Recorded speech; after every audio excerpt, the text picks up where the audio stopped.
Jay Shear. Jay Shear. Jay Shear. Jay Shear, business consultant. Jay Shear. Jay Shear Business Consulting.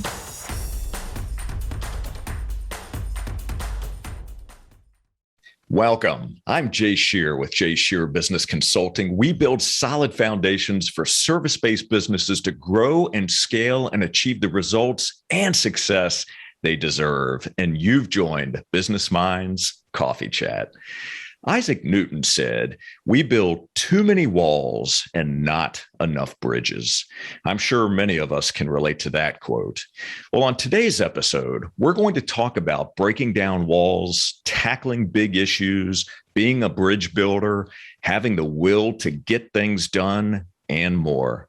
Our guest is a former NFL player who for 5 seasons played with the Seattle Seahawks and the San Francisco 49ers.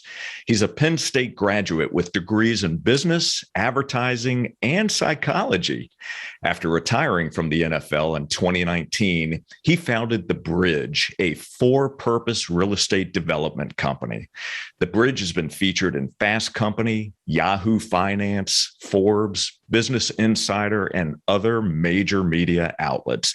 And you're about to find out why. Please welcome the man who's building bridges and creating systematic empowerment, Garry Gilliam. Garry, it is fantastic to see you. Thank you so much for being here today. Hey, my pleasure. Thank you for having me. Absolutely. It is my pleasure.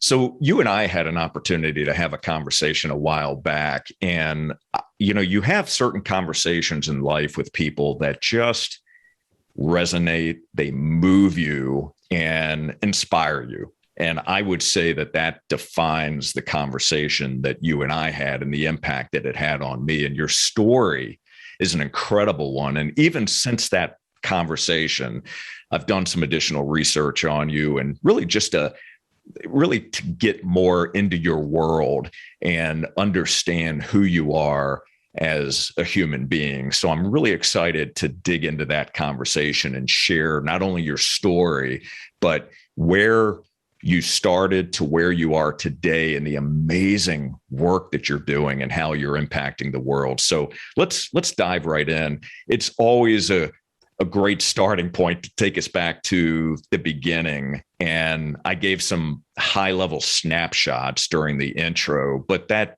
barely scratches the surface. So take us back, Garry, and share with us your origin story. My origin story. I like it.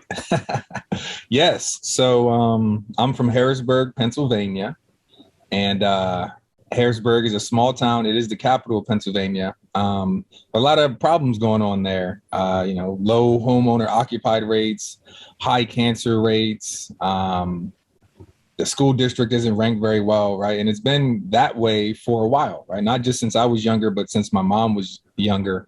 And so much so that it actually qualified me to go to a private boarding school about 15 minutes away called Milton Hershey School. And the way it qualified me was because my family was below the poverty line. My mom was a single mom. Dad wasn't really involved, as I was growing up too much. So that's what qualified me to go to the school. Now, that school is what made all the difference, right? So that school, Milton Hershey School, was founded back in 1909 by the great chocolatier Milton Hershey and his wife, Catherine Hershey. And it was called the Hershey Industrial School for Boys. And they only admitted orphans, little white orphans. And that's what the school was until the 60s when black males were admitted, and the 70s and 80s when females were admitted. And by the time that I went in the late 90s again, it was no longer just for orphans, but for families below the poverty line to go to the school. And what the school did was they provided everything to you cost free, right? So you lived in a mansion, your clothing was paid for, your food was paid for, obviously school, everything was taken care of. So a huge opportunity for kids that are coming from these impoverished, underserved, unserved communities. But I actually had no idea that I was going to the school. I thought that I was possibly going to like maybe a summer camp or something. And I didn't even know that. And we pulled up to my student home, to this big, beautiful mansion, this home. And mom goes inside and she's like, hey, Junior, keep playing on the swings. I got to go in here, sign some paperwork, and we'll head home. I was like, all right, cool. So I'm playing on the swings. A few minutes later, mom comes out. So I hop off the swings to go run and get in the car. And she's like, no, you gotta, stay here, keep playing. I'll be right back. I gotta go around to Founders Hall and sign some more paperwork, and I'll be right back. Well, I went up and played, and it got darker and darker. Mom didn't show up. And next thing I know, there's a guy coming out of the student home, Mr. Noggle, bless his soul. He's like, hey, Gary, it's time for you to come in and shower and get ready for bed. And mom didn't prep me for anything. I don't know this guy. Mom says she's coming back. She's always told me if you see strangers and they're trying to talk to you, take off. So I took off down the driveway to where mom said she was going to be at. And Mr. Noggle, ran after me and, he's trying to convince me and share with me, like, this is your home now. Like, this is home. We're your family. This is your school. This is where you're going to live now. And I was just confused. Like, what? Like, what did I do something wrong to my family that they just shipped me off? Like, yeah, I was confused. Like, it just didn't make sense. I was 8 years old. 8. So as you can imagine, it was tough. So those first few years, I literally every night cried myself to sleep, just curious, wondering, missing my family, looking at a picture of my mom, smelling one of her perfume boxes just because I missed, like, being around my family. Now, they were only 15 minutes away, but being at Milton Hershey School was like being an Oompa Loompa in the chocolate factory. Like, it was shielded off. You might as well have been in Pleasantville, right? So I didn't see them often, right? I got to see my mom on the weekends, and I got to go home for, holidays, Thanksgiving, Christmas, things like that, like college. And luckily, mom didn't live too far away, but she didn't end up actually moving to further than 15, 20 minutes away down to Chambersburg, which was about an hour and a half away. But she still came up every single weekend to make sure she saw me, which helped a ton. But what else that helped with the homesickness was the school. It provided a ton of different opportunities to really distract yourself, right? That's why I got involved in all the things I got involved in the very beginning, was because I didn't want to keep thinking about home, because every time I thought about home, then I would cry, right? So let me do something else to keep my mind off of home and my family. So obviously I got involved in a bunch of sports, right? Did soccer, ice hockey, swimming and diving, football, basketball, track, baseball, right? A ton of different stuff. But the school also offered the opportunity to get involved in a bunch of other things, like ballet, jazz, and tap that I did for a few years, learn how to play the piano and the guitar, choir, these things. And they encourage you to do these things. And what that was called on our basketball team specifically, it was called the whole man concept. And it was like, we don't just want you to be a basketball player, but you play other sports, right? You're a 3-sport athlete throughout the entire school year. You're playing different sports. We don't want you only to be a basketball player, because we understand the significance of your development as an athlete from the other sports too. Moreover, as a top athlete, which you are, we expect you to be a top scholar too. And we're not just talking like honor roll. We mean distinguished honor roll, straight A's, handling your conduct in school, everything. And you take care of your spiritual wellness. Are you involved in the kids' lives too? Like, are you maybe a Sunday school teacher? Are you taking care of that? Are you involved in the community engagement? So those things all together made up the whole man concept. Wow. Which was significant, right? Because the way that my brothers and cousins and, the rest of my family was growing up in a public school system, it was not like that, especially not for your top athletes, right? Your top athletes were kind of, if you don't get so high in the math test, we'll get you through. We want you to make sure you can play on Friday night, right? Nah, you had to have above a C average at Milton Hershey School. And if you didn't, you weren't playing. You weren't going to represent the school in any way, shape, or form, right? So just a different environment. So the school, amazing in and of itself, provided a great environment, within the resources they provided. And then when you got to high school, it kind of went back to its industrial trade kind of roots. Because Milton Hershey himself, he understood, and it was a requirement that the kids, when they left, they were certified in different trades that they chose, because he realized that your skills pay the bills. Okay. So I want to make sure that you have something that you can monetize when you leave this school. And that has continued, through this day. So they call it their career exploration pathways, things like automotive, agriculture, drafting, graphic design, business, culinary arts, drama, right? All these things. And what was that for you at that point? What was that career choice of yours? Yeah, so I chose two, actually. I did graphic design and video production. So before I left the school, I got certified in Photoshop, Illustrator, InDesign, Final Cut Pro, Adobe Premiere, which I didn't even realize I was decent at it until college, but we'll get there. So the school, again, they won't give you your high school diploma until you, one, have above a C average, you get nationally certified in your trade, you have your driver's license, and you pass a swimming test. A swimming test? The essentials, of course.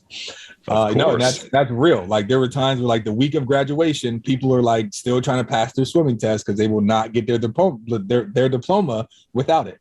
Now, that's significant because once you get your diploma, it unlocks this continuing education scholarship, which is what the school, the way it used to be set up, and it's a little bit different now, but still fairly the same, is they would, whatever university, college, trade school you got accepted to, they paid for the entire thing except for $2,000.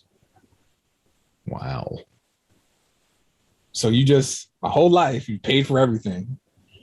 Now, if I graduate, when I graduate, you're going to pay for college. Like, wait, what? This is amazing. Where the rest of these campuses at? That was the big, where's the other Milton Hershey school? And wait, more. Where's Coca-Cola's campus? Where's McDonald's campus?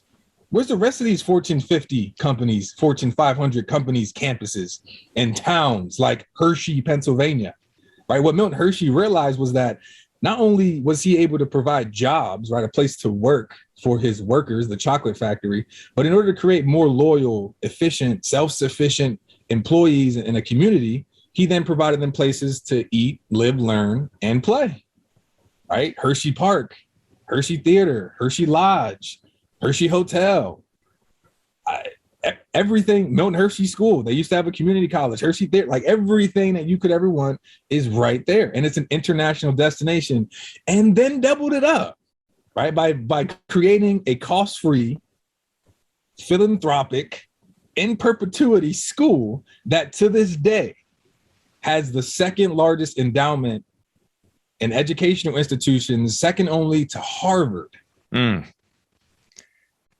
That is incredible. I want to pause you here because I know there's more to the story, but I want to go back to something for a moment. First of all, you have siblings. Yep. And you were the only one that went through the Milton Hershey School? Correct. As you look back, why were you the sibling that was chosen to go to the school? And also, this is just something I'm curious about, when your mother dropped you off, when was the first contact that you had with your mom? You mentioned that she would come up on weekends, but what was the first contact you had after she dropped you off? And what was that conversation like? You must have had a lot of questions. Yeah. So I have an older sister and an older brother. My older sister is on my dad's side, so I didn't have much contact with her growing up. We have different moms, and that's where she was at. Then my older brother, who is 4 years older than me, we have the same mom but different dads. He actually has cerebral palsy, and the school actually had a student at the school that has cerebral palsy, but I think they tried not to engage in those type of handicap situations just because an accessibility to, like, it's just at least at the time when I went. And then I had a cousin, a younger cousin of mine, who actually went to the school, I think a couple years before I went. So my mom had gotten exposed to it, kind of late. So my brother didn't really qualify to go. My sister was on my dad's side. Mom got a little bit more information because my younger cousin went, and she was like, this is the perfect opportunity. Let me apply to see if my son can go here. So that's how it worked out. It just, I see. cosmic chance, I guess. And then the first contact with mom. Yes. And then that's a great question. And I don't know. And I mean, mom literally came up to see me. She came up on Saturdays and Sundays. So I'm going to bet she came up the very following Saturday. But I was able to talk to her on the phone every day. And I'm almost certain that I probably talked to her, if not that evening, later, the next day. Now, once I got older, mom and I were able to have some more conversations about this day from her perspective, right? I know how it went down, kind of. I probably even blocked some of it out. But that day, like, how did that day go down for you, mom? Right. So she explained to me, right? So at the time of going to Milton Hershey school, mom had now lived an hour and a half away. And there was a bunch of exits, obviously, between where Hershey is and where Chambersburg is at. She told me that on her way home, she literally got off on every single exit and turned around to come pick me back up and pull me out of that school.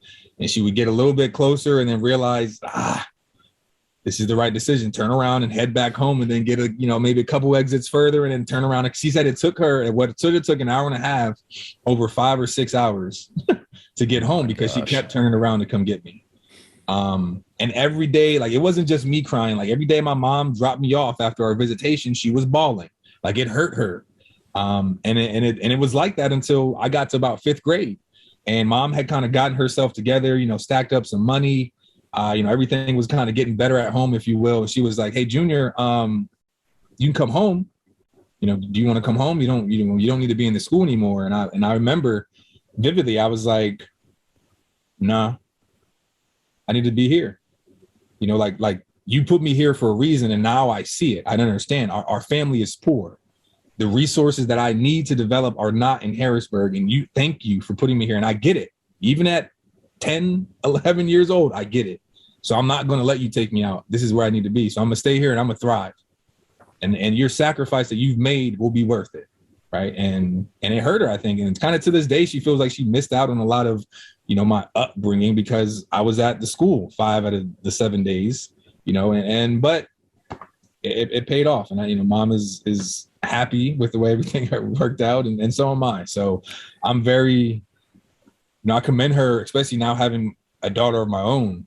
Right. I can't even imagine, doing something like that, having the courage to do something like that, realizing that where you're at, you don't have what it takes. Your village doesn't have what it takes for this seed to develop into what it needs to. So before something bad happens or this thing can't develop the way it needs to, let's change the environment. Right. So that's a very, very powerful point right there. And you mentioned the word courage, which is absolutely what was at the forefront there. But as you're telling the story and as you're telling the entire story of 8 years old and forward and what you're learning, what you're being exposed to, the experiences that you're having, all of the things that you are starting to take note of and that you're becoming more and more self-aware of clearly. And this is where I have the benefit of you and I having this conversation in the past, but I want to make sure that it's not lost on anyone. And that is that the seeds are being planted for what becomes your ultimate mission, purpose, and what you're working on today. And it's incredible the transformation that's happening with you, that maybe parts of it you're starting to realize, but not fully because it's in development, right? It's just like seeds that we plant in a garden, right? They have to go through the germination process and water and sun and everything else that happens. And that's clearly what's happening to you. So continue to take us down that path. Yes, spot on. And one of the major seeds that mom planted in me at a very early age, I've always been big, right? I've been in the 99th percentile for height and weight, literally since I've been born. So luckily, had some athleticism too. Like I wasn't one of those I had a little, some coordination to me. And mom was like, "Look, cool, great. Congratulations, right? You're athletic. I was too. What's that report card look like?" So before I was ever introduced to the whole man concept, mom was already reinforcing the classroom. And she was like, look, I understand, the C's will get you degrees, but these A's will get you paid. And mom and dad, right, this was the only thing that dad was consistent on with me growing up, which was actually pretty significant, was every A I got paid for. Right. He may say he'll be at my birthday party and not show up, but when I showed up with that report card with straight A's, he came out that pocket. Right. And I was like, ooh, okay. A's did get you paid. Yeah, I like that. So, and I was already a nerd. Like I love learning and love space and like all that. So I was like, all right, I can get paid for this too. Okay, cool. I was $60, at like in second grade at like 7 years old, all ones. I remember he was a manager at a bar. So he would give me the ones in like a Crown Royal bag, the little velvet. I was like, ooh. Anyway, mom and dad definitely, did reinforce that. And then Milton Hershey School continued to water that little seed there of you're more than an athlete, right? You're more than an athlete. You're more than an athlete, right? So there was never like I set the objective, right, to choose to pursue football when in high school, right? I was getting pursued in baseball, basketball, I was in nationals in track, right? But chose to do football and had a mission, right? I wanted to make it to the top, to the NFL. Like that was the objective. But like, that's a lot. And you're in a 2A high school that's only ever had one person make it to the NFL. In the over 100-year school history, only one person has ever made it. And that was in like the 70s. So like, what's your backup plan is what people would say, right? And I never really liked that. Like, what do you mean a backup plan? Like, wait, you don't think that I can make it to the NFL and start businesses? I got to choose one of the. Oh, so you're confused too. You're falling into this societal trap that I need to shut up and dribble, right? That I got to choose one line to be an expert in. Noted.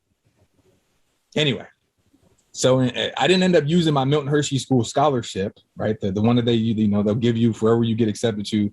I earned a full scholarship to go play football at Penn State. Had a few other scholarships. Stanford had partial scholarships to Princeton, Yale, Harvard, like a lot of the Ivy League schools, Ohio State, Alabama. Like I could have gone anywhere pretty much. But I wanted a school, first and foremost, that was fairly close to home. I've been away from home for 10 years now. If I want to go home, I want to go home. You feel me? So it had to be fairly close to home. I need a chance to make it to the NFL. Like, Harvard and Princeton, like, definitely, sounds good, but like, I need a higher chance to make it to the league, right? Not that I can't go still play exceptionally well there and stand out, but like, let's keep the odds in my favor here. And I also need my degree to mean something, right? So I could go to like Alabama or Ohio State and get churned out straight to the NFL, but like, are people going to trust my degree? Will I get a degree? Is it expected of me to get a degree at these universities? Anyway, so I chose Penn State. It's close to home. My degree meant something. And I had a great chance of going to the NFL, right? So this is significant, though, because at the time that I went to Penn State, I was not drafted. I was recruited by Joe Paterno. And Joe Paterno had this thing similar to the whole man concept, but they called it the grand experiment. Okay. And it was that we are going to have great football players, but we also expect you to be great scholars, right? So we're going to pride ourselves on having one of the highest graduation rates for a top AP 25 school year after year after year, above 90% graduation rate. And we're a great football team. We expect you to be academic All-Americans, academic All Big Tens, and we're going to honor you for it. It's to be expected, and that's just what we do. That is the standard here.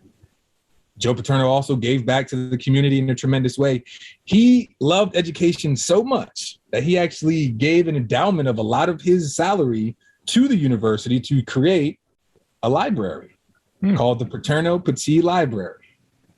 Like walking it like he talks it. And I was like, yes, it's like, sounds like the whole man concept. Like, check my class, make sure I'm in study hall, make sure I'm getting an A. Yes. And this all aligned with your values, and was just accentuating what you had already been exposed to all of these years. Is that fair to say? Exactly. And not all the guys that went to the school at first were used to that. Like having to go to study hall for 2 hours was like bizarre to them. Like they're like, why do I got to do this? Like, what? Why are you checking my classes every day? And I was like, I was used to it. Like I was used to getting up at 5:30 in the morning, doing chores, got to be at class at a certain time. All my classes are checked. They know where I'm at all times a day. I got study hall. I need to sign off on all my homework getting done like every day. And then that's the same stuff you got to do as a professional, or not a professional, as a college athlete, especially as a freshman. I ended up testing out, if you will, out of study hall, because I think I made Dean's List my very first semester of the summer session there. So they're like, well, you obviously don't need to come to study hall. Like, you know how to do this. I was like, yeah, bye. A lot of guys struggled with it for a bit, but they needed it. Like that structure is important. I just got it in high school, or my whole life from Milton Hershey School. But they eventually got with it, and obviously our graduation rate is high. They checked our classes. Penn State's not one of those universities where the athletes are getting all their homework and stuff done for them. Like that's not like tough. And anyway, so while at Penn State, I triple majored in business development, advertising, and psychology. I started out as a double major, right? Business is the base of all things. And in high school, if you remember, I did graphic design and video production. So the business side with graphic design, marketing, advertising, perfect. I'll do that. Do a double major there. So when I read, like I said, I'll explain my skill level in graphic design once I got to college is when I realized it. We had to put together campaigns in one of our advertising classes, I think for like TGI Friday or something. So I put together like professional campaign, right? It looked like you might see it on a billboard or something. And the class was like, bro, what is that? Like, how do you, because the rest of what theirs looked like they use paint from Windows or something. Like, I don't know what it was crazy. And I was like, oh, whoa, wait. Milton Hershey got me ready, right? I got some skills. So much so my professor, who I was better at Photoshop than he was, had me teach the class. Really? Yes. So I was like, dang, wait, I did graphic design. Imagine the people who did like carpentry and drafting and computer information systems and health occupations and, hold on to that thought. Imagine those people and what they can do. I'm doing this in graphic arts. Like all right, cool. Anyway, so that was one of the degrees. And the reason that I picked up the third degree, a few different reasons. I was taking a lot of psychology classes for business development and advertising, which I won't go all the way into, but psychology is a base of all things, especially at least the people things. It makes, it's significant. But I also had some extra time on my hands, right? My redshirt freshman year, I got hurt, a pretty bad injury, actually. I tore my ACL, my MCL, my meniscus, part of my patella, and I had a bunch of bone bruises because if your knee bends like, that, mine hyperextended and kind of, it was, my thing was like hanging on by a little dangly. But that was supposed to be 2 surgeries, right? ACL was going to be a surgery after they repaired the meniscus, patella, and all that, right? And it was about a month and a half time in between that, like the MCL has to heal straight and you got to get it to bend to 90 to get the ACL done. There's like a lot. So anyway, in between those 2 surgeries, I actually developed a staph infection in my bone marrow. Oh my gosh. And if you know anything about staph and bone marrow, not a place you want staph. So needless to say, I had emergency surgeries, 3 of them. Wow. All before I actually even got my ACL repaired. And this was definitely the hardest time of my life. Constant pain. It was very hard to sleep. I was double majoring at the time, but then also had to be in workouts, rehab, and practice. And I couldn't walk. So I was on a hover round scooter. And it was in the middle of winter time at Penn State in the middle of the mountains. And there were times where I wasn't even able to get to class because I wasn't able to get it up the sidewalk. A few times my thing died. People had to push me to class. It got to the point where I was like, you know what? I don't want to go to class anymore, which was significant for someone who has always held himself to a very high standard academically. Let's drill into that for a moment. Since you majored in one of your degrees of psychology, where was your mindset at this point? What was the story that you were telling yourself about yourself? And what did it take to push through the challenges that you were facing at this point to be able to look at life beyond that snapshot? Oh yeah. Yeah. The self-talk was not the best. It wasn't. I hadn't been through something like that. I didn't have something to hold on to. No one in my family had gone through that. I was the pioneer, the first one to even be in college in my family. So there was pressure to succeed. And then, it was a lot of questioning, and as being raised as a Christian, I was just kind of curious, like, look, I've been a whole man of God. Why is this happening to me? Like, you know what I'm saying? And I got to the point where I just wanted to walk, like on my own, like with not with crutches, not with any pain. Like I don't want to play football anymore. Like that's where it was. And it was bad. And with all those complications in my surgeries and all the pain and sleepless nights, the sleepless nights came from the pain. So I had to monitor and manage the pain, which included pills.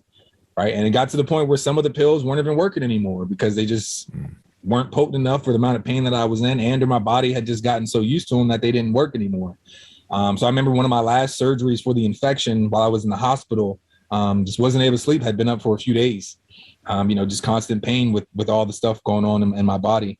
And the nurse comes in and she's like, hey, I see you're, going through a lot. And this is actually right around my birthday, around Thanksgiving. The entire school was gone.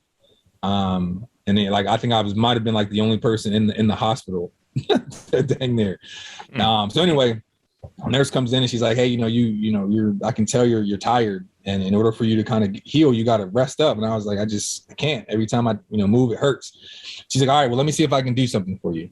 She's like, you're already on some pretty strong painkillers, but, there's still some things we can do to alleviate some of that pain. So she goes away, comes back, and she has this like assessment.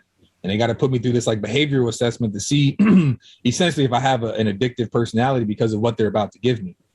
So she comes in, I guess I passed the assessment, and she's like, this is a pretty potent medication. She's like, so we got to, put it in your IV. We got to flush it first, put the medication in, and then flush it again. But it's going to have to be real slow because this stuff is very potent. And I was like, okay. So she puts, does what she does. And no sooner as she puts that thing in my IV, like back in my, kind of top of my spinal cord got real warm, and then just like a full numbness, blissful feeling just went over my whole body, and I didn't feel pain anymore. And I was like, wow. And I was like, what is that? And she was like, it's called Dilaudid. She was like, on the street, they call it heroin. Wow. And I was like, wow, well, that helps. Thank you. And it was the only thing that did help. And they actually ended up prescribing me the pill version of it, 3 bottles of it. And I would take a lot of them just to sleep. So I'm sure that didn't help with the mental health side of what we're about to, talk about here. But I was down, dark, deep, didn't want to play football anymore. Wasn't going to class anymore. I was literally just going to class on exam days. And I was still a good student. I was able to read and look at the PowerPoints online and was still able to pass my exams, right? But I wasn't doing the in-class thing. So I was barely getting by with C's, but I was still getting the C's. But it was tough. And I remember calling back to Milton Hershey School, right? When I was kind of in my just deepest, darkest, I was almost thinking about even leaving the school, but I still had access to my Milton Hershey scholarship if I wanted it. I didn't have to keep playing football if I didn't want to, you know? So I had an out. I could have took the other route, right? I made it to Penn State, you know, had a bad injury and no one would have, you know, thought anything twice about it. You know, that's unfortunate, but you got to Penn State. Yeah, great job, you know, get your degree. And I thought about it. And I called back to Milton Hershey School to Mrs. Ainsworth, who was actually my Sunday school boss, if you will. I was a Sunday school teacher while at the school, and she was my boss. She was the leader of the religious programs, and she was also the wife of our athletic director. So she was at almost every one of our football, basketball, you know, track meets, all of them, which was significant, home and away, because like I said, most of the kids there are single parent homes, orphans, foster kids. Like when we go to away games or even home games, not a lot of parents are there, you know? So we had a great relationship. My mom, obviously, I'm very grateful for mom, especially for this. She made sure she was at every one of my sporting events, and right next to her was Mrs. Ainsworth. So we had a great relationship. And on a spiritual side, I just, like I said, I was questioning why. Why is this, you know? So I called her and I explained, you know, the whole woe is me, like, been a whole man. This is all, you know, bad stuff going on. Why is it going on and all this, right? And she let me, you know, get it out, and I cried it out, let it out, vented to her. And she said a very simple thing, right? She goes, listen, God gives the hardest battles to the strongest soldiers. What you're currently going through, Garry, has nothing to do with you. It will be a testimony, the grace of God, when you get through it. Wow. And I was like, yeah, I'm a strong soldier. Let's go. But no, and I needed that, you know, and it's nothing that I hadn't heard before. Like, you know, life is going to be hard, like, you know, and stop the woe is me. Put your head down, get through it. And it wasn't easy, like 5 different surgeries, having to start rehab over and over again, constant pain, sleepless nights. And to add the icing to the cake, this was the exact time that Joe Paterno got fired.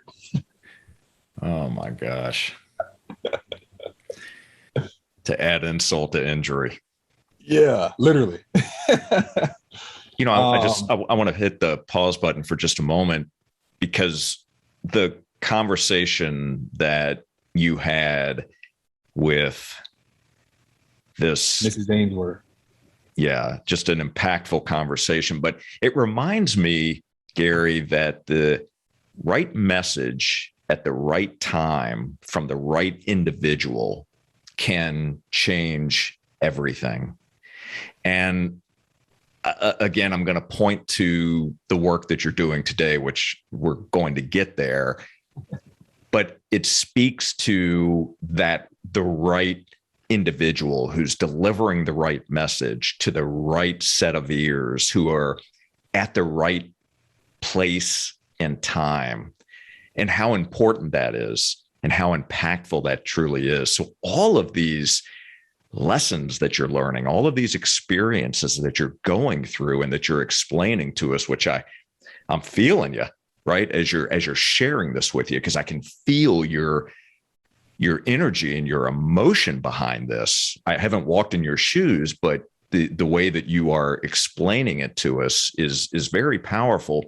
But you know, it's until you get greater perspective and that you're able to see all of these different lessons and how they line up and what the experiences have taught you and what's come out of that. It's truly remarkable. And the fact that you've been able to take all of that and put it all together and deliver such a purpose-driven initiative today. It's such a beautiful thing. So keep going. I just wanted to make sure that I didn't lose that train of thought. Yeah, no, thank you. Yes. Yeah, there's a quote, goes something along the lines of this. I'll probably get it wrong, but you'll get the gist. And it goes, nothing of myself is original. I am a sum of everyone I've ever met. Truth. And I do move through life in that way, that people will give you lessons, regardless of who they are. Like, you can learn something from everyone. But anyway, yes, there's been a lot of those times in my life with different people in the right moment.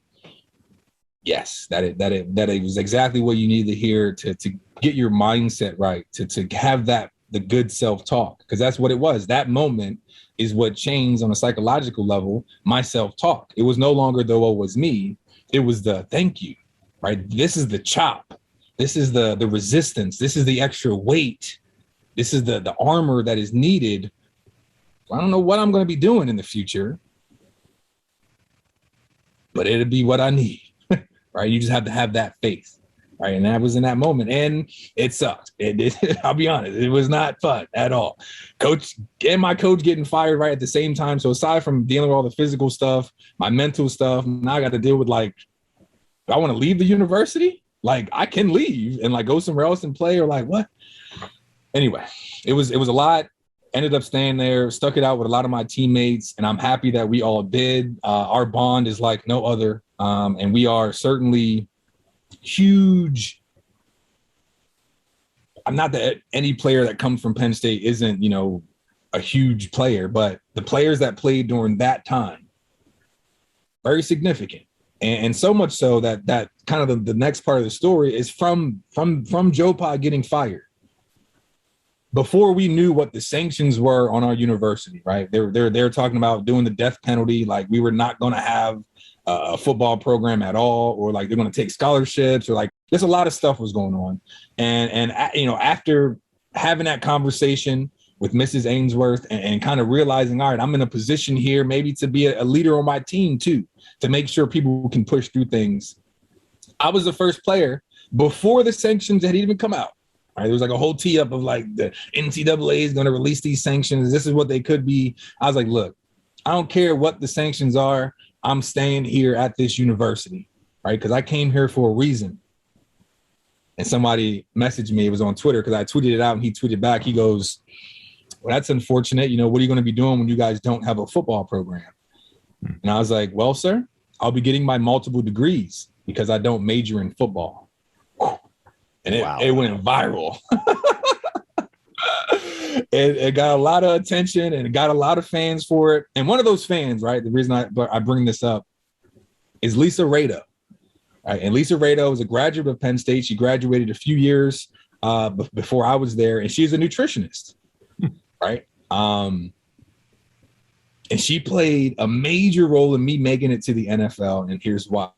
Right after that injury I had, being out for 2 years, trying to get back to a position, right? I earned my starting spot back there with Bill O'Brien and his offense. But that last year that I was in college, I was like, look, if I'm gonna make it to the NFL, which was one of the main reasons I came here, right? So this university was to get to the NFL. I might need to switch positions. Like, I'm not as fast as I used to be. I blew my whole leg out. Like, I'm still a great player, but like, NFL tight ends are pretty much like wide receivers. I gotta have a little bit more gallop to that step, or I could stack on about 40 pounds and be a super athletic tackle. And there's history of these things going on. Jason Peters did it. Trent Williams did it. A lot of great tackles have done it. Maybe I should do it. So I actually went to Coach O'Brien after earning a starting spot to be his tight end for a year, which was one of the most important positions on his offense. And convinced him to let me switch to tackle. I'm like, Coach, I'm not eating like grilled chicken and salad, and I'm barely staying at 270. Like, let me gain some weight and go toss some people around, right? So after about an hour conversation, convinced him, let me switch. So then I just started stacking on the weight, stacking on the pounds, right? And then I did, I eventually stacked up on my weight, not in the greatest way at all, because the following spring, the very first practice, I tore my calf muscle. No. Which is a 4-week recovery. So I lost all spring ball. Now all I have is training camp to try and get a starting spot, right? I have an experience as a tackle. I've been a tight end, defensive end my whole life. I would have got an opportunity in spring practice, but that didn't happen. So now, you know how life is. It's going to keep teeing it up for you. So anyway, I ended up earning a starting spot as a tackle, but split time that whole last year because I was considered a junior because I'd actually got a gray shirt, a red shirt and a gray shirt, which is like a medical red shirt because of how extensive my injury was. So I, at this point, finished my 3 degrees, but I had another year left to play football. So I was like, do I want to get my MBA? Do I want to stay here? Or do I want to go to the NFL? Right? So end of the season comes, Bill O'Brien pulls me to his office. He's like, hey, look, G, you know, we have a great relationship. You're one of the leaders of this team, so I want to come to you first. I got offered a job in the NFL, and that's really been my main objective, is to be a head coach in the NFL. So I'm going to take that job. And I dang, coach, like I thought you're going to be here for 60 years like Joe Pa. Like, wait, what? And he was like, nah, you know. So I was like, well, I'm really not trying to go through another coaching switch. I've been through a lot in my college career. Got my degrees. I'm gonna go to the league too. I'm gonna take my shot. So this is how Lisa plays back in. Okay. I was a pudge boy. I gained weight real fast, and obviously my body wasn't ready for it. I'm tearing muscles. Like, got about 3 months of experience to try and make it to the NFL. So I need to separate. I need to look good. I need to look great. So I hit up Lisa. Actually, she had hit me up, and she was like, hey, you know, if you have any nutritional needs, let me know. You know, I'm a huge fan of yours. I see your commitment and loyalty to Penn State. I'm a Penn Stater. It means a lot to me. If I can be of any of assistance, let me know. And I was like, well, yeah, actually, I would love to lose some fat and gain some muscle, but kind of keep about the same weight. And she was like, well, that's about the hardest thing you can do. So I can write you like a nutrition plan and, like, you know, hope you stick to it. But in reality, you should come to California, which is where she was at. I can put you on a nutrition plan, prepare your meals. I know a good doctor and chiropractor. We can pull your blood work, see where inefficiencies are, get your body back, you know, calibrated, because I know you had that injury, like, on it. I was like, yeah, but I don't know you, and I'm broke. What? I'm a college kid. My family's still poor. Like, she was like, look, I got you. So I declared for the NFL, and then she flew me out. My agent paid for some of the training that I was doing. And I was only supposed to be out there for 3 weeks. And I went through a 3-week liver detox where I lost 19 pounds of body fat and gained 21 pounds of lean muscle mass. And I have the in-bodies to show it and the pictures to show it in 3 weeks. Wow. I was like, well, I was going to go back to Penn State to train, but I might as well just stay here for the next 4 months until pro day. Like, yes. So I ended up staying there from January to April, trimmed up, like full scientific. Like, Lisa ended up flying back to Penn State with me for my pro day, got all my juices pressed of, like, you know, you're doing this event, so let's make sure we got the cardiovascular with the beet juice. And they did like, and I performed my ass off, excuse my language, at pro day, which was great because nobody knew that I was even declaring for the NFL. So I didn't get an opportunity or an invite to the combine. So I had one shot, and that was my pro day. Luckily, Allen Robinson was also in my class, who was leaving that year. So all the scouts were there to see Allen. Well, the way pro day works is you don't come just to see Allen, you get to see everybody. And I knew that. So that moment in time was what I needed. Tore it up. I think it was like the top 3, 2, and 1 in most of the athletic drills for the offensive line, which is the scouts are like, what? Who is Garry Gilliam? We thought he was a Jew. Wait, what? And so they're all like, oh, they're all over watching me do what I do. Every drill, killed it, getting calls and stuff. You know, we were interested in you. We want, you know, but then they start to see that I only got 3 months of experience. Incredible. Like, you got the intangibles, but like, you don't know. So one team came back and they put me through a one-on-one workout. And that was the Seattle Seahawks. Came back after pro day.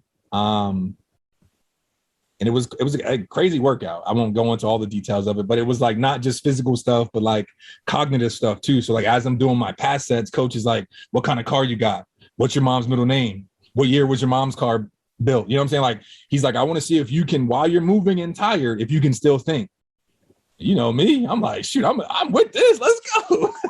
So I tore it up, did great, handled business, right? Had a great pro day. Now it was just up to the draft.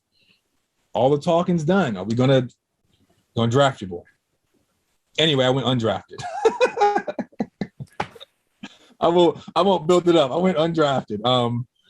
But then I had a choice of what team I wanted to go to. All those teams did want me to come, but they wanted to, like, all right, we got to see you in person, do football stuff. You got to come to our mini camp.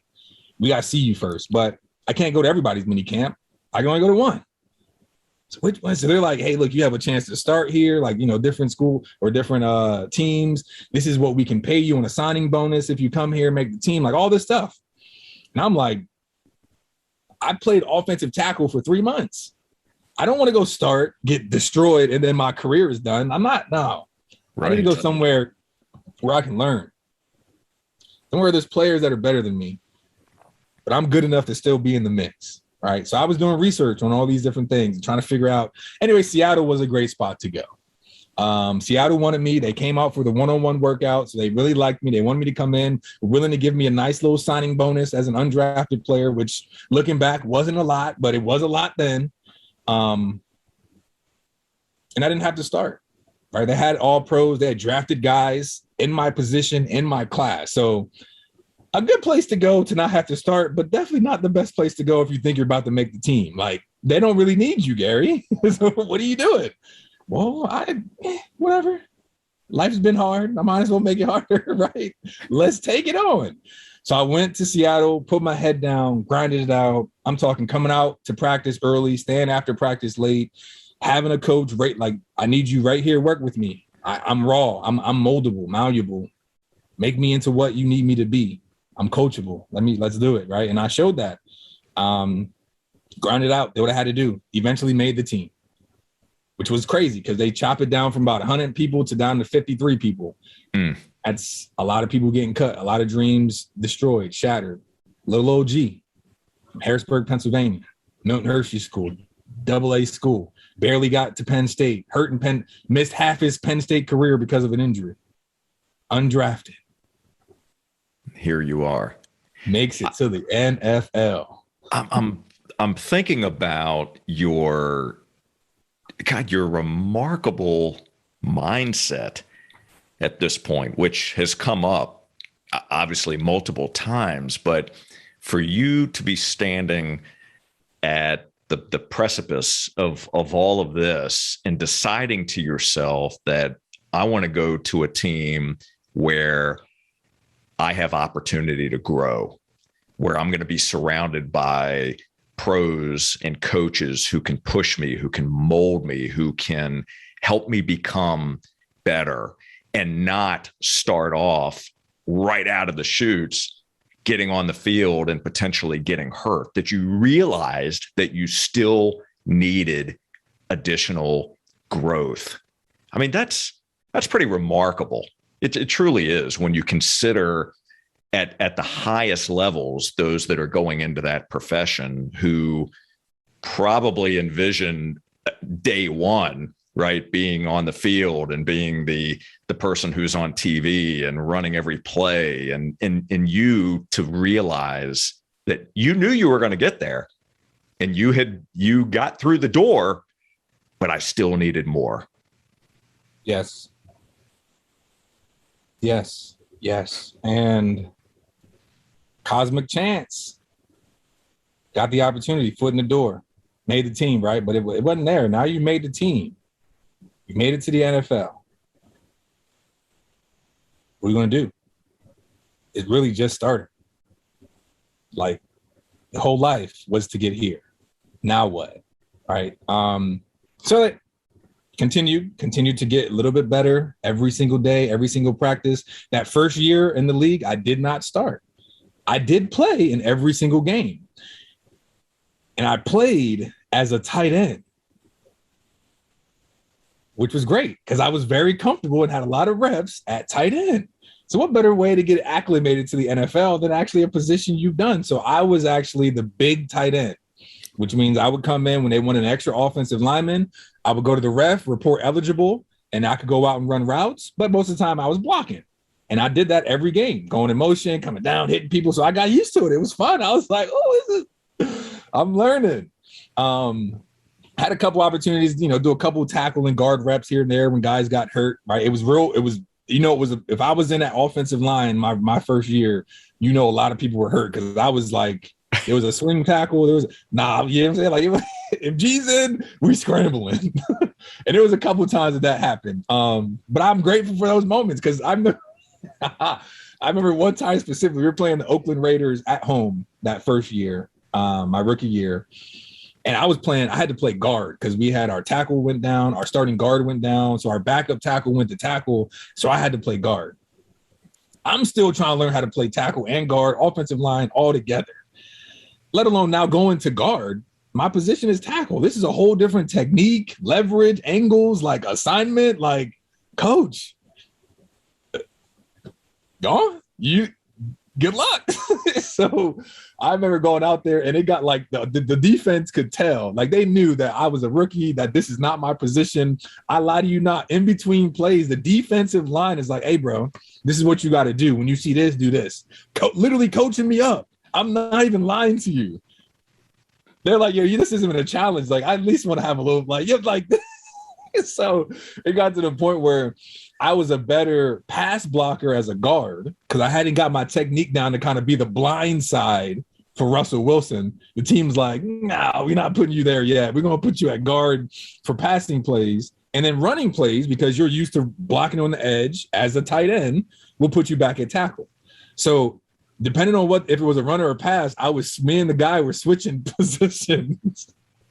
And the defense is trying to coach me up. Yeah, anyway, looking back on those moments, it was funny. That first year, though, came to fruition when we got into the playoffs. Right. And we made it to the NFC Championship game versus the Packers. And the team had just won the Super Bowl the year before. So there's a lot of attention on this about a repeat, going back, doing it again. And we had a really good year. Like we were, smashing people. And now we're, back to the NFC Championship game versus the Packers. And we're getting smashed ourselves. It's late in the third quarter. And we're down 16-0 versus Aaron Rodgers and the Packers. Not a place you want to be at late in the third quarter. Coach Carroll looks at me on the sideline. He's like, hey, Gil, you ready? What? No way. Charlie Brown?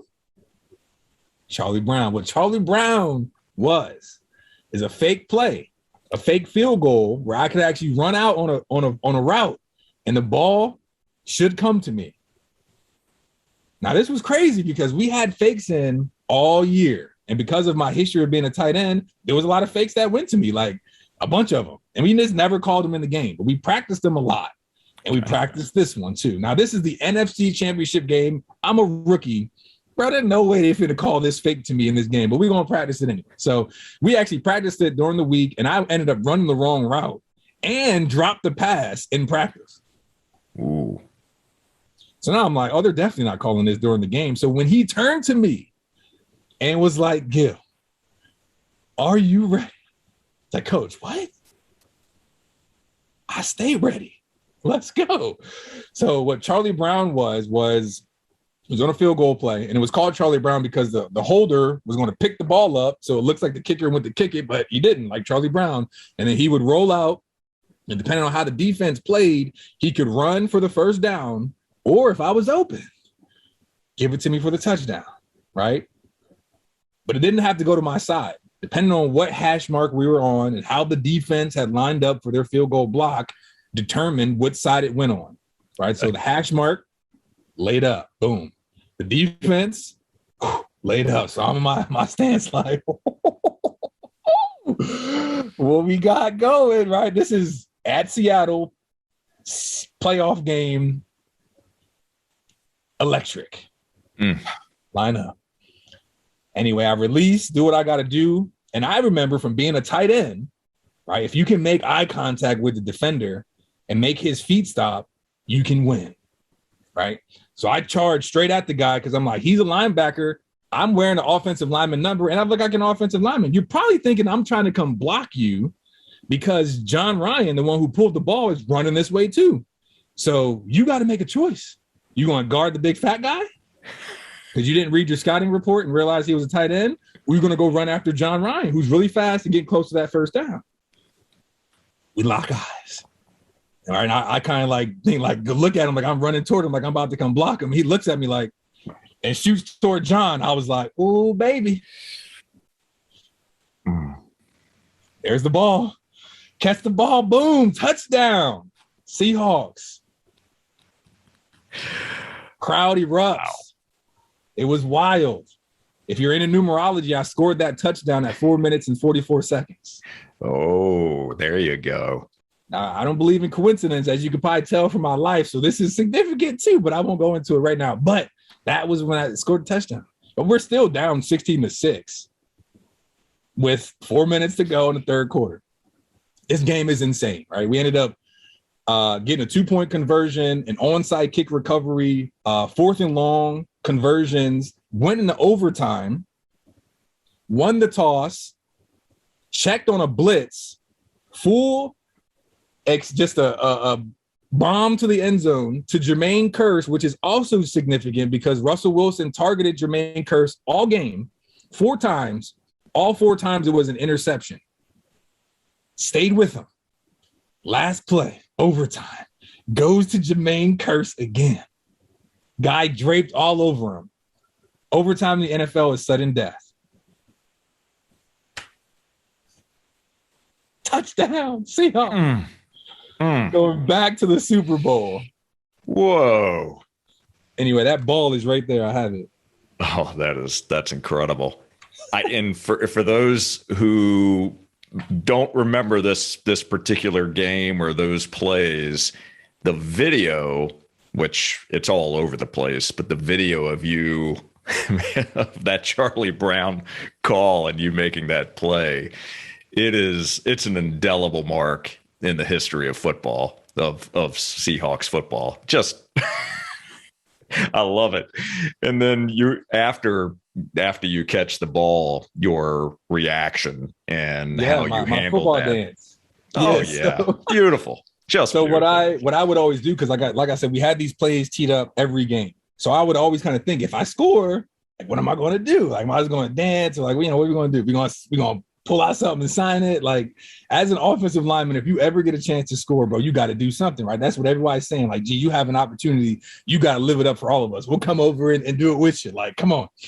But I was like, nah, I want to be a little more cerebral. I want to be like a surgeon here. So I would always find the most prominent player on their team and copy their touchdown dance.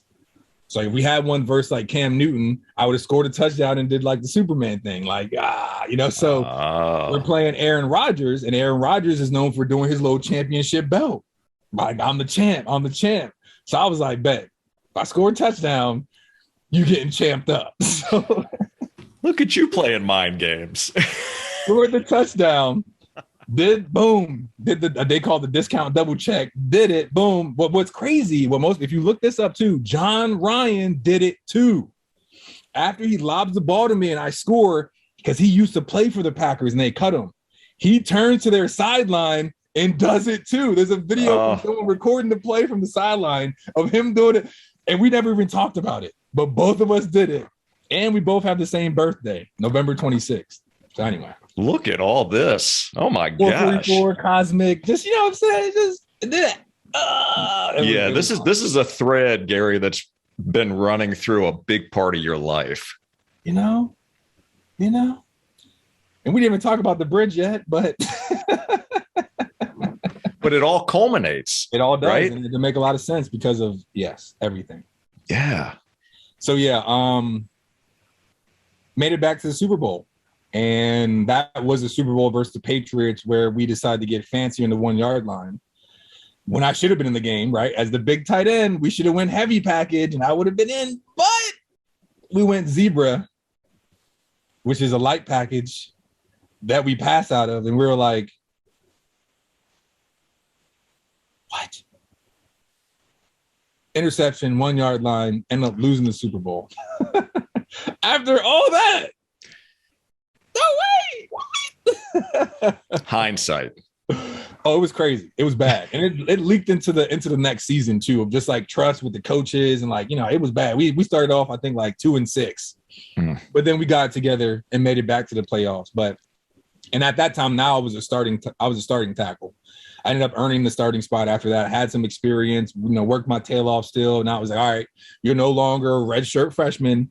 It's time to be about that action. Like, you're here getting paid too, so contribute in a meaningful way. And it's not to be catching touchdowns. You're a tackle, So I locked in on that, committed to that, earned my starting spot. And then ended up getting a couple more new contracts with the 49ers. They had a new coach come down, Kyle Shanahan, who we played a few times when he was with the Falcons. And I played very well in those games. And also we ran a very similar offense that they ran. And he was willing to pay me a nice penny to come down there and possibly be their starting tackle. Not even guaranteed to be, but they had a starter, but they wanted me to kind of, push him. And I was an expensive insurance policy, to say the least. So went down there, worked out for a couple years, and then stopped playing football in 2019. And more than anything that has contributed, because I'm not officially retired. Like, I've always told myself I was going to give myself until I was 30. So I'm 30. So like, if a team happens to be like, hey, you want to dust the cleats off, big fella, and come through? I might, I'm in shape. I stay ready, but the interest obviously shifted towards some other things. Well, I wanted to bring something up because there's another important piece to your story as it continues to develop from 2019 and forward, and that's Jordan Hill. Oh yeah. And I want to make sure that we are including that piece in this story because he certainly does play a role in where you are today and what you're doing. And you and Jordan, you've known each other since you were 14 years old. You played on rival football teams in high school. You played together in college, and you played together in the NFL. And so you leave the NFL, although you still kept your cleats and you were ready if that call came and if you felt like it. Yeah. So take us to the point where there was another calling for you, and then let's reconnect Jordan to your story as this begins to unfold. Yeah. Yeah. So as the remarkable path that I took, Jordan took a very similar one, also from Harrisburg, also earned a scholarship to go play football at Penn State, did not go to Milton Hershey school, but went on to Penn State, actually went to Seattle a year before I got there. And when I was a rookie in the NFL, actually took me on a tour of the city. Obviously, we knew each other very well. So, he's from Harrisburg, took me under his wing, kind of showed me the ropes. And then he ended up finishing his career a few years before I did. And was actually mulling, kind of figuring out what his quote unquote transition would be. Like, what's he going to do after football, which a lot of players are faced with, right? And in a similar fashion to the whole backup plan thing, right? Or what, if you don't make it to the NFL, what are you going to do? Similar mindset with this whole transition thing. I'm not transitioning from anything. I've always been a great scholar, entrepreneur, community. I'm a whole man, and I have been since I was younger. So what transition out of what into what? Football is not who I am. It's what I do. But a lot of football players don't have that mindset, unfortunately. So let's wrap it in, right? What do you do, Garry? What do you do? I'm a community builder. And this is how we do it. I just don't like football camps. Like, not like in training camp and stuff, but like to go home and hold a football camp, right? Like, Of course, you'll get a lot of turnout and engagement, right? Let's say you hold a 300-person football camp. All 300 of those kids will probably not make it to the NFL. You're not saying that the kids got to go there and hold, a little kid football camp thinking they're going to make it to the NFL, but like, that's all right. Health, active, inspiration, no doubt. But let's be strategic with what we're doing as the individuals with the platforms, right? You, as a Black man, when you were younger, you were told from a cultural level, the only way that you are going to feed your family and take care of your family is if you're an athlete, right? Football, basketball, if you're an entertainer, right, a rapper, or if you're a drug dealer. Drug dealers are getting locked up or killed. Most rappers don't have that much money. And 88% of NFL players are bankrupt within just 2 years of being done. Wow. So I want to go home, say, look, I made it out of Harrisburg and made it to the NFL. These kids don't know the story. They don't know the path. They think just because I was born in Harrisburg and shook his hand, I have an opportunity to make it to the NFL. And unfortunately, that's what they're going to put all their eggs in because they're in a public school. They're not getting the whole man concept that as a top athlete, you're expected to be a top scholar. So now I've now shifted his mindset to think that that's the way. I don't like that. We got to do something else. That's fine.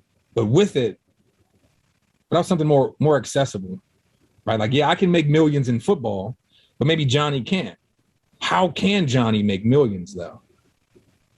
Business, stock market, real estate, agriculture. Why don't I talk about that with all this attention that these 300 kids are now looking at me? Hey, big fella, I know a lot of broke athletes, but I've never met a broke plumber. You want to talk about building up our communities? Well, let's build it up. So that's the seed of the bridge. We're going to keep going and holding Garry Gilliam football camps, or we're going to do something a little bit different, or a lot of bit different. All right, that takes us to the end of part 1 of this interview with Garry Gilliam. Stay tuned. Part 2 will be coming out soon. Thank you so much for watching and listening, and please take a moment to subscribe, rate, and leave us a review. To enjoy more episodes and to learn how J. Shear Business Consulting can help build a solid foundation for your service-based business, all you have to do is visit jshearbusinessconsulting.com. And until next time, keep learning and growing, and we'll see you on the next Business Minds Coffee Chat. Take care. J Shear J Shear Business Consulting. J Shear Business Consulting.